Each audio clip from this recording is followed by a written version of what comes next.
ಅತ್ಯಂತ ಸುದೀರ್ಘವಾಗಿರ್ತಕ್ಕಂತಹ ಮುಖ್ಯಮಂತ್ರಿಗಳು ಅನ್ನುವಂತಹ ಆ ಒಂದು ದಾಖಲೆಯನ್ನು ನಿರ್ಮಾಣ ಮಾಡಿದಂಥ ಸಂದರ್ಭದಲ್ಲಿ ಅವರ ಎಲ್ಲ ಅಭಿಮಾನಿಗಳು ಸಿದ್ದರಾಮಯ್ಯನವರನ್ನು ಕರುನಾಡ ಭಾಗ್ಯವಿದಾತ, ಕರ್ನಾಟಕದ ಭಾಗ್ಯವಿದಾತ ಮೊದಲ ಬಾರಿಗೆ 2013ರಲ್ಲಿ ಮುಖ್ಯಮಂತ್ರಿಗಳಾದಂತಹ ಸಂದರ್ಭದಲ್ಲಿ ಅವರು ಭಾಗ್ಯಗಳು ಅನ್ನುವಂತಹ ಯೋಜನೆಗಳನ್ನು ಕೊಟ್ಟಿದ್ದರು.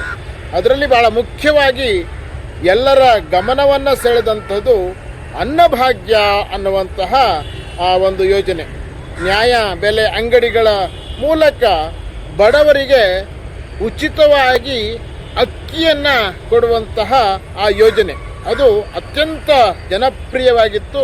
ಮತ್ತು ಆ ಸಂದರ್ಭದಲ್ಲಿ ಅವರ ಅಭಿಮಾನಿಗಳೆಲ್ಲರೂ ಸಹಿತ ಸಿದ್ದರಾಮಯ್ಯನವರನ್ನು ಅನ್ನರಾಮಯ್ಯ ಅಂಥೇಳಿ ಕರೀತಾ ಇದ್ರು. ಸಿದ್ದರಾಮಯ್ಯನವರನ್ನು ಅನ್ನರಾಮಯ್ಯ ಅಂತ ಕರೀತಾ ಇದ್ರು.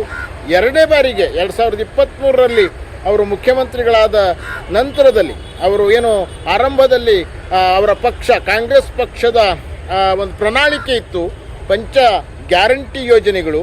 ಆ ಯೋಜನೆಗಳನ್ನು ಅತ್ಯಂತ ಯಶಸ್ವಿಯಾಗಿ ಅವರು ಅದನ್ನು ಜನತೆಗೆ ಕೊಟ್ಟಂತಹ ಸಂದರ್ಭದಲ್ಲಿ ಅವರ ಅಭಿಮಾನಿಗಳೆಲ್ಲ ಎರಡನೇ ಬಾರಿ ಮುಖ್ಯಮಂತ್ರಿಗಳಾಗಿ ಮತ್ತು ಅತ್ಯಂತ ಸುದೀರ್ಘವಾಗಿರ್ತಕ್ಕಂತಹ ಮುಖ್ಯಮಂತ್ರಿಗಳು ಅನ್ನುವಂತಹ ಆ ಒಂದು ದಾಖಲೆಯನ್ನು ನಿರ್ಮಾಣ ಮಾಡಿದಂಥ ಸಂದರ್ಭದಲ್ಲಿ ಅವರ ಎಲ್ಲ ಅಭಿಮಾನಿಗಳು ಸಿದ್ದರಾಮಯ್ಯನವರನ್ನು ಕರುನಾಡ ಭಾಗ್ಯವಿದಾತ, ಕರ್ನಾಟಕದ ಭಾಗ್ಯವಿದಾತ ಅಂಥೇಳಿ ಈಗ ಅವರ ಅಭಿಮಾನಿಗಳೆಲ್ಲರೂ ಸಹಿತ ಅತ್ಯಂತ ಹರ್ಷದಿಂದ ಸಿದ್ದರಾಮಯ್ಯ